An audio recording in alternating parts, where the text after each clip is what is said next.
Okay, hello and welcome to this GarrettCom training presentation on advanced spanning tree protocol configuration. Okay, in the previous video we did a basic setup and demonstration. What I want to do with you now is go back to those switches and to walk through with you some of the more advanced features. So if we're just going to hop back on, if you're watching this video, then you really need to have a sound understanding of spanning tree protocol theory. It's a fairly beefy protocol. There's quite a bit to it, so there's really a caveat here, is that it's not a training course on spanning tree protocol. It's a familiarization with the commands used to configure it on the GarrettCom switches. So let's log back into the switch. If we go into STP mode, we can see some of the more advanced options. So question mark here. So we have the port settings, and here we can see that the you can enable or disable spanning tree on a specific ports. So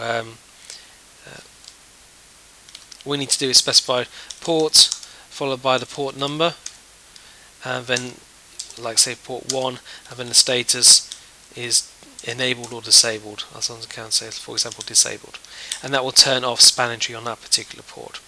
The next thing to look at is the cost, and return a question mark there. We can alter the cost of a particular port. So for example, port here is we can change the value here. So if I just retype that there, type in the command, and we can change the cost of that particular path, that particular port cost. So to make one port more desirable than another or less desirable, you could alter those, but again, you really only need to do that in very specialist circumstances. Again, let's go again, let's have another look. The priority, we can alter the priority here. So priority and question mark. So with this one command we can change both the priority of the specific ports by using the port option. So for example, priority port equals 1, and then we can change the value here to a specified value. Or if we don't use the port option, we can change the priority of the bridge to make one more desirable than the other. So for example, I know that actually, if I show you that now, if I exit out and show STP config, we can see that this particular bridge is not the root bridge. So what we're going to do now is we're going to change the priority of this bridge to make it the root bridge, make it the charge. If we go back into STP and we type in priority, and type in question mark just to get the syntax up, back again, try and use the context sensitive. I'm not going to use the word context sensitive help because I'm not sure I'm allowed to. Try and use the help if you can. There's no need to try to memorize all these commands. Here we have the port priority is the first parameter, and the second parameter is the bridge priority. Who becomes the root bridge in the network? And you can change that here. So if I just change that to, there is actually the protocol dictates it should be in specific increments. Like 4096 is a good one to use if you want it to be the root bridge. That's been changed, and what we'll need to do is go back to the do a show command just to see if that's taken effect. And here we are. Look, check it out. So that's the bridge ID, and now look, that is the bridge ID. We can see that this is the bridge ID for switch 1. So this switch's ID is that. And now this switch is also the root bridge. So it wasn't before. We changed the priority, and we can manipulate the root bridge election.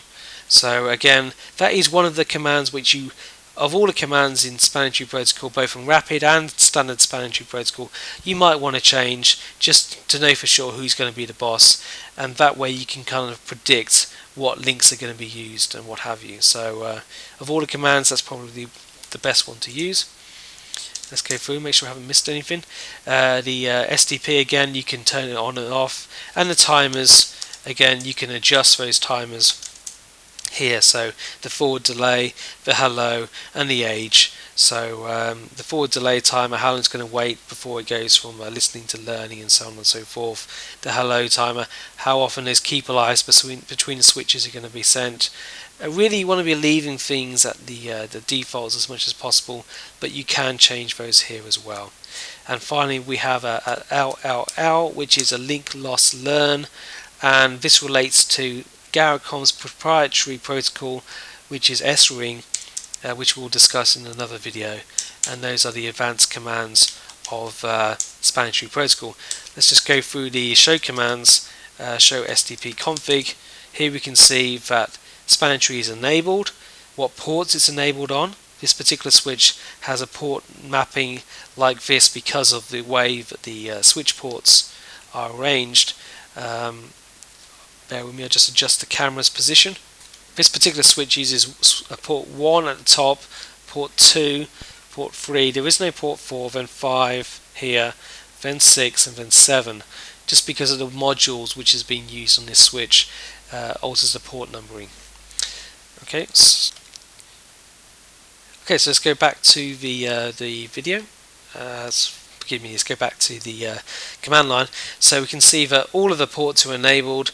It's in normal spanning tree mode. We can see what the bridge ID is. We can see who the root bridge is.